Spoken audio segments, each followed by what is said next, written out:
அனைவருக்கும் வணக்கம் மக்களே. சற்று முன் கிடைத்த ஒரு முக்கிய அறிவிப்பு என்ன அப்படின்றத பார்க்க போனால், நீங்கள் தம்ப்நெயில்ல பார்த்துருப்பீங்க. தம்ப்நெயில்ல பார்த்து உள்ளே வந்த அனைவருக்கும் வணக்கம் சொல்லிக்கிறேன். குறிப்பாக ரேஷன் கடையில், குறிப்பாக ரேஷன் அட்டைதாரர்களில், குறிப்பாக நீங்கள் ரேஷன் அட்டை யூஸ் பண்ணி ஒரு குறிப்பாக பல்வேறு இலவச பொருட்களை வாங்குறீங்க அப்படின்னா உங்களுக்கான நியூஸாக தான் இது இருக்கும்னு நினைக்கிறேன். மறக்காமல் இது போன்ற ரேஷன் அட்டை மற்றும் குறிப்பாக தமிழக அரசினுடைய ஸ்கீம் பற்றிய தகவலை நீங்கள் உடனுக்குடன் துல்லியமாக தெரிஞ்சிடும் அப்படின்னு நினச்சிக்கிறேன். நீங்கள் பண்ணுற ஒரு விஷயம், நம்மளுடைய சேனலை சப்ஸ்கிரைப் பண்ணிட்டு சப்போர்ட் பண்ணுங்கள்.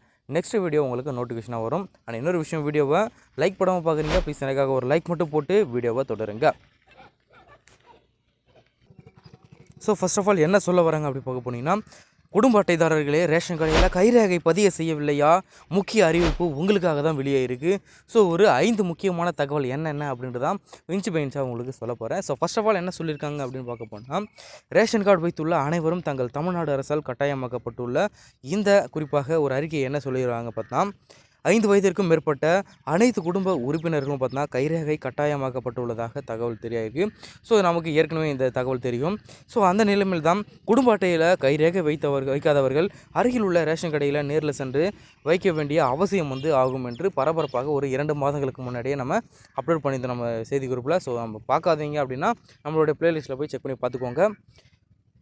குறிப்பாக அதே போல் பார்த்தீங்கன்னா ரேஷன் பற்றிய பல்வேறு தகவலையும் தெரிஞ்சுக்கணும் அப்படின்னா, இப்போது நேற்றும் முந்தின நாளும் பார்த்தீங்கன்னா ஒரு முக்கியமான ஒரு தகவலாக போட்டிருப்போம். அதையும் பார்த்தீங்கன்னா நம்மளுடைய சேனலில் போய்ட்டு கிளிக் பண்ணி பார்த்துக்கோங்க. உங்களுக்கு யூஸ்ஃபுல்லாக இருக்கும்னு நினைக்கிறேன். அடுத்ததாக இந்த செய்தி குறிப்பில் என்ன சொல்ல வராங்க அப்படி கேட்க போனால், கைரேகை வைக்காதவர்கள் பொருட்களை வாங்க இயலாது.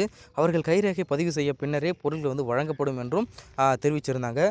கைரேகை விழாத குழந்தைகள் மற்றும் முதியோர்கள் தங்கள் ஆதார் அட்டையில் கைரேகை அல்லது கண் விழி பழிவதை குறிப்பாக அருகில் உள்ள இ-சேவை மையம் அல்லது ஆதார் மையத்தில் புதுப்பிக்க வேண்டியது அவசியமாகும் அப்படின்ட்டு சொல்கிறாங்க. ரேஷன் கார்டில் இடம்பெற்றுள்ள உறுப்பினருடைய கைவிரல் ரேகை பதிவு செய்யாமல் பணி நிமித்தமாக வேறு பகுதியில் தற்காலிகமாக வசிப்பவர்களும் பதிவு செய்ய வேண்டியது அவசியமாகும் அப்படின்ட்டும் இன்னொரு கூடுதலான தகவலையும் நமக்கு சொல்லி நிறைவடைகிறாங்க.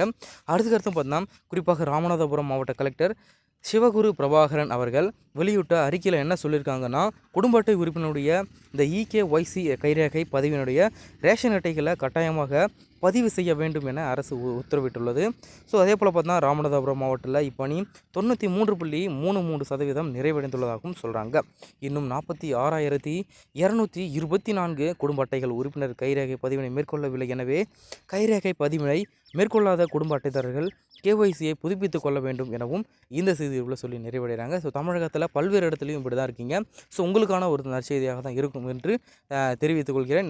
தெரியாதவங்களுக்கு பார்த்தீங்கன்னா இந்த வீடியோவை ஷேர் பண்ணி விடுங்க. உங்களோட ஃப்ரெண்ட்ஸ் அண்ட் ஃபேமிலிக்கு முக்கியமாக ஷேர் பண்ணி விடுங்க. நெக்ஸ்ட் வீடியோ உங்களுக்கு நோட்டிஃபிகேஷன் வரும் மக்களே. ரொம்ப நன்றி, வணக்கம்.